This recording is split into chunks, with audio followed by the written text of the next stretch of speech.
Okay, we're back with part 2 of finishing up using unit rates to convert measurement. So we have boxes of granola are on sale for $4.50.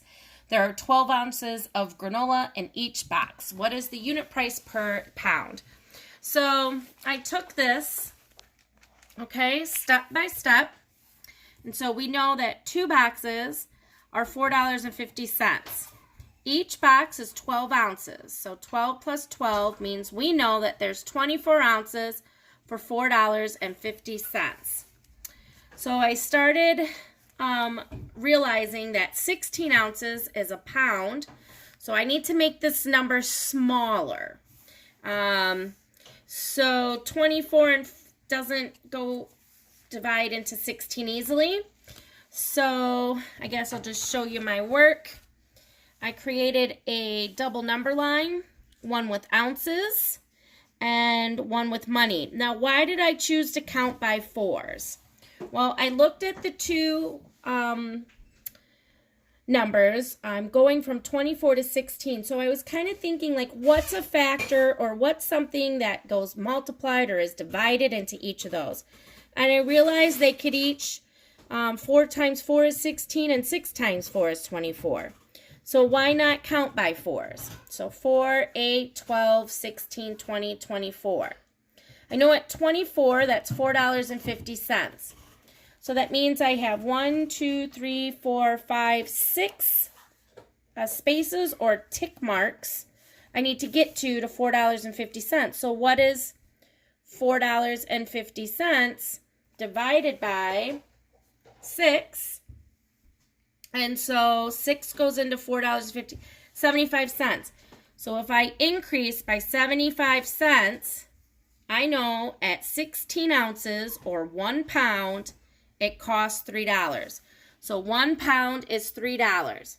However, we flip that in our final answer because the question specifically says the unit price per 1 pound.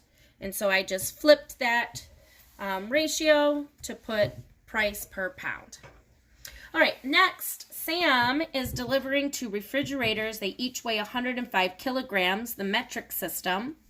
However, the elevator has a weight limit of 1,000 pounds, the customary system. Can he take both refrigerators on the elevator in one trip? So I guess we're excluding his weight, or maybe he's going to take the stairs. So if we just want to see, can the 2 fridges, are they under 1,000 pounds? So here's my 2 fridges, 105 kilograms. We do know that 1 kilogram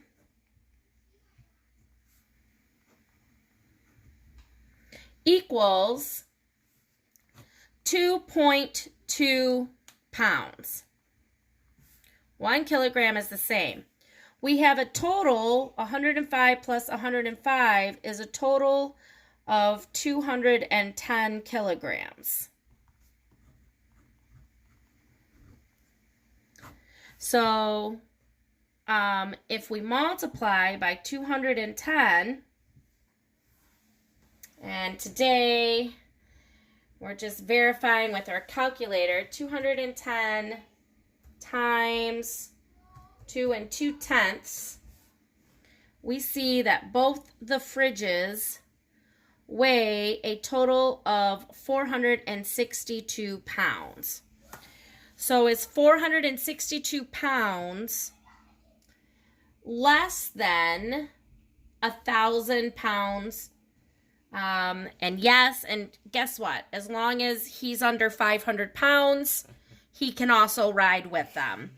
So it is perfectly safe for both the fridges and for Sam. So yes, 462 is less than 1,000 pounds, the weight limit. All right, I believe the last question. Let me use the arrow. For every 140 feet that Kelly rides on her bicycle, the wheel turns 20 times. So for every 140 feet, her wheel turns 20 times. About how many times would the wheel turn in 5 miles if we knew that 1 mile is 5,280 feet? So I definitely I have to change to miles before I get to feet. So first of all, how many 140s does it take to get into 5,280? So if I were to take and divide by 140. So in my calculator, let's see, 5280 divide by 140. It's not a nice even round number. So I'm going to try to sit there and think of another way to solve. So, first of all, since this number went in as a decimal, I go back to the original problem and I try to figure out, can I change this to an easier number? Well, first of all, 140 and 20 can both be divided by 20. So I do know that for every 7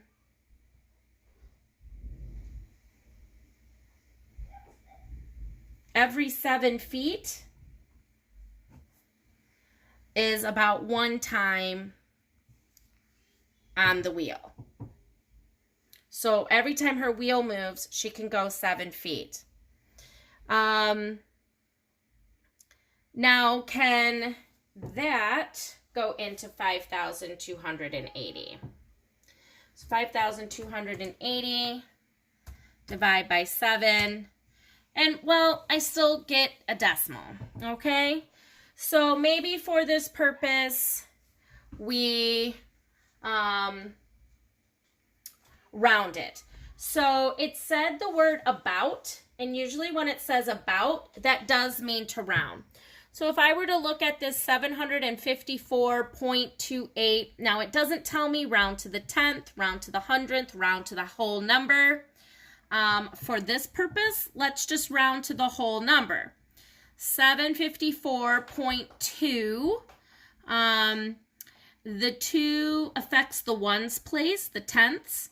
That is not high enough to scare the 4 to get higher.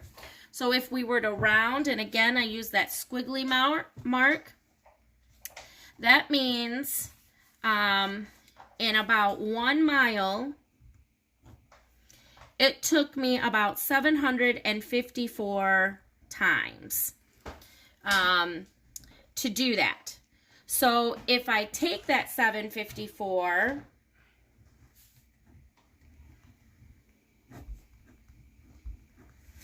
and I multiply by 5 to get to the 5 miles, that means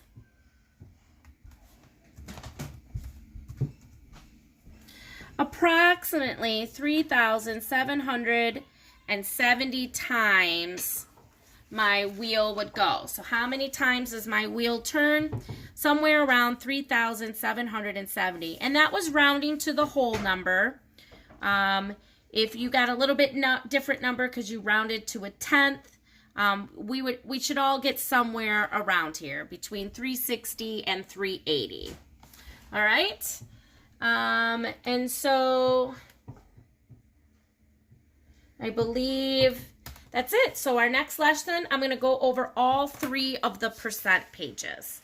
All right. Thank you.